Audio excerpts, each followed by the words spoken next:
Hey guys, it's Mr. Riz. So I'm here to help you guys on the second day of the 2.3 notes in Algebra 2. So yesterday or the other day in day one, we went over how to factor a quadratic equation. Today, what we're going to do is look at solving quadratic equation. But first, we're going to make sure we look to see the relationship between the factors and the graph. So if we just had the expression like x squared plus 2x minus 8, you'd figure, okay, what two numbers multiply together to give us negative 8, add together to get 2.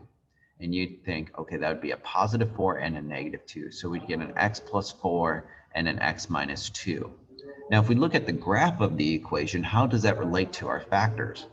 Well, we had x plus 4, and one of our x-intercepts is at negative 4, and we had an x minus 2, and the other x-intercept was at positive 2. You can see here the factors are the opposite of the x-intercepts. Okay, these x-intercepts are also known as zeros, and they're called zeros because if we were to plug those numbers into the equations, we would get an answer of 0. So if I take negative 4 and plug it into the factor part, this would make the equation equal to 0. Same thing if I plug positive 2 into here, I would get 0 as well. So let's look at this graph here and just do that same problem and see if we can get a similar result. So how does the function or the graph y equal x squared minus 9x plus 20, we're going to identify the zeros of the function and see how the zero relate to the factors. Well, let's look first at the factors. X squared minus 9x plus 20. I'm going to think, okay, what two numbers multiply together to give us 20? What two numbers add together to get negative 9? And that would be a negative 4 and a negative 5. 4 and a negative 5. So that would mean we'd have an x minus 4 and an x plus 5. And if, or not plus 5, I'm thinking one step ahead here. X minus 5. So if we look here at our graph, we do have two zeros. We have one of the zeros at positive 4. So the zeros are positive 4 and positive 5.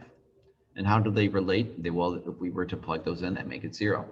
So when it comes to solving the expression, if we didn't have the graph, what we could do is always take each individual factor and set it equal to 0.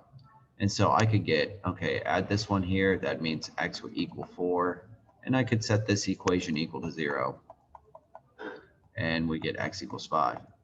So when it comes to solving a quadratic, easiest way to do it is to factor it and then set each factor equal to 0 to figure out where those zeros are located at. So let's jump into the section that we're going to focus on today, what's called the zero product. So the zero product is just like what we described. If we wanted to go ahead and solve an equation using factoring, the first thing we want to do is make the equation equal to 0, because finding the 0 location is important. So in this problem, we had to minus the 42 over to make this equation out equal to 0. So then we factor it. So what two numbers multiply together to give us negative 42, add together to get a positive 1. Those would be 7 and 6. And then we use what's called the zero product property, or take each part and set them equal to 0 and solve them individually. So what plus 7 gives us 0? That'd be negative 7. And what minus 6 gives us 0? That'd be a positive 6. So we didn't have to look at a graph. So let's do these next couple problems here as good practice. And if you guys ever want to pause the video to try things on your own, feel free to do that. So the first thing we got to do is to add that 9x over and minus the 5 over and keep everything in order. So we get x squared plus 9x minus 5 equals 0. So we will off to the side look at, okay, what two numbers multiply together to give us, we got to multiply here because we got numbers in front, negative 10, add together to get the middle number, 9. Well, that would be what, a positive 10 and a negative 1. So this would be a x plus 10 divided by 2 and an x minus 1 divided by 2. All right, let's simplify and slide it. So this problem becomes x plus 5. And then this one doesn't simplify, so we're going to slide it over to x minus 1. So if we want to solve this now, technically we still have this equal to 0. And we're going to set each part equal to 0. So x plus 5 equals 0, we'll solve that problem, and 2x minus 1 equals 0, we'll solve that one. All right, so this one's really easy. I just moved the 5 over. Key is like if it's ever a simple expression like this, it's just the opposite of what is in there. So x would be negative 5. This one here, there's just 2 steps we need to do. We need to add the 1 over and then divide by 2. We get a positive 1/2. So our 2 solutions are x equals negative 5 and x equals 1/2. Those would be the 2 answers that work back into the original problem. All right, so let's do 2 more problems here, and then we'll probably look at the CYU to see if there's anything scary. Once again, if you want to pause this video and try it on your own and then check your answers, we'll go over that in just a second. Okay, let's go ahead and make this equal to 0. So we're going to minus the 20 over. X squared plus 8x minus 20 equals 0. So we're going to figure out, okay, what 2 numbers multiply together to give us negative 20, what 2 numbers add together to get positive 8. All right, that'd be a 10 and a negative 2. So this would be an x plus 10 and an x minus 2. There's no number in front, so we don't need to do anything extra other than, now let's solve these. So when does x plus 10 equal 0? And when does x minus 2 equal 0? That's when x equals negative 10, and that's when x equals positive 2. So there's our answers. Okay. Next problem here, we need to minus the 3x over and minus the 2 over. So we get a 2x squared minus 3x minus 2, make it equal 0. So we're going to figure out what 2 numbers, since we have number in front here, 2 times negative 2, what 2 numbers multiply together give us negative 4, what 2 numbers add together to get negative 3. That would be a negative 4 and a positive 1. So this would be a x minus 4 and an x plus 1, but we need to divide both of those by 2 because we have the number in front. So let's simplify them here. We'd get a x minus 2 for the first term. And this one doesn't simplify, so we're going to slide it over to x plus 1. So we're going to set both of these equal to 0, now that we got them factored, and solve them both. All right, first problem, real easy. X minus 2, add the 2 over to 0, that would be a 2. This problem here, we need to subtract 1. It's negative 1, and then divide by 2, negative 1/2. There we go. So there's our 2 answers that would work.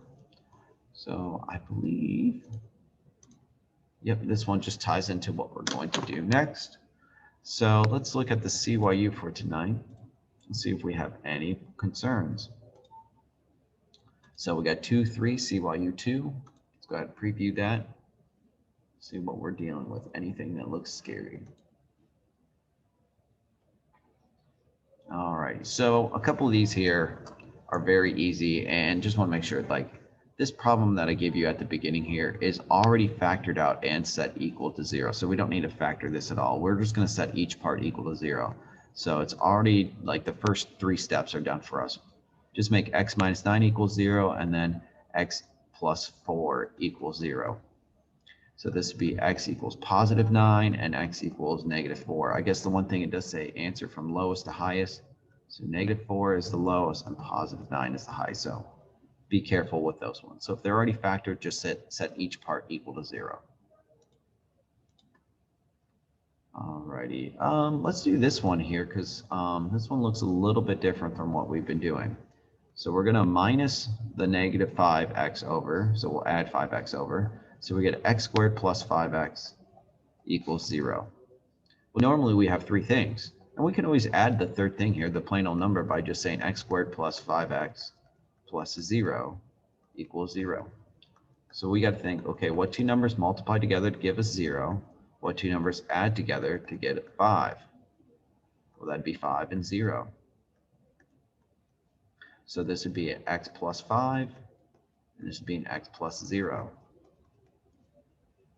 So if we set both of those equal to 0, we get an x plus 5 equals 0, and an x plus 0 equals 0. All right, so this one is a negative 5, And this one here would be minus 0. It's just still 0. So lowest to highest, we have -5, and we have 0. Okay, is there any other scary ones? Maybe let's do this one that has a negative in front. We haven't had one that had a negative, but it's not going to change any of the rules that we've been doing. Okay, we don't need to move anything over because it doesn't, it already equals 0. We just need to factor this. So we're going to think about what two numbers multiply together to give us -16. -4 times 4 is -16. What two numbers add together to give us 15? Well, that'd be a 16 and a -1. So we would have an x plus 16 and an x minus 1. But we need to divide those both by the number in front, -4. All right, so if we simplify this one, this would become an x minus 4. Positive 16 divided by -4 makes a -4, so that's why we have an x minus 4. This one doesn't simplify, but we could slide this on over here, and we would have a -4x minus 1. Okay. Now, we could have changed this to a positive 4x plus 1 since the negatives cancel out. I'm going to leave it like this because this is technically the correct factored form of it, even though if you would have done the other way, it would have been an equivalent factored form. So what we're going to do is set each part equal to 0 and solve this. Okay, so if I set this equal to 0, when does x minus 4 equal 0? Well, that's an x equals positive 4. And then the other question here is when does -4x minus 1 equal 0? We have to add 1 over. So -4x equals positive 1, and then divide by -4. So that'd be -1/4. You guys can put now lowest to highest. This is the lowest one. So this would be, you can type in -1/4. You can put in -0.25. And this one here would be 4. All right, guys, hopefully that helped you guys out. And if you guys have any questions, just ask. But hopefully things are moving all right here. We're taking our time so nothing comes too fast. I'll see you guys for the third section in just a bit.